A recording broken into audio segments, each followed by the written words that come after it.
मिल जाता है?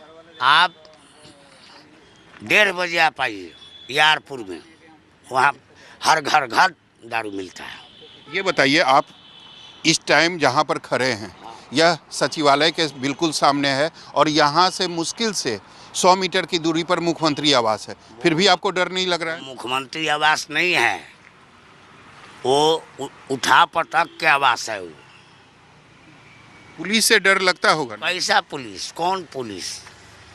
पुलिस को बहाल किसने करता है? नेता करता है। अगर ईमानदारी से अगर पुलिस काम करेगा तो शराब नहीं बंद होगा। सरकार को सैलरी आता है, आपने बिहार बालू बंद करवाया, गरीब का नेता लालू बंद कराया। तो आप देख सकते हैं, यह फगुआ का असर है या फिर कहें तो होली का असर है कि यहाँ पर यानी कि मुख्यमंत्री आवास के बिल्कुल सामने यह जो शख्स हैं यह खुद को आरजेडी के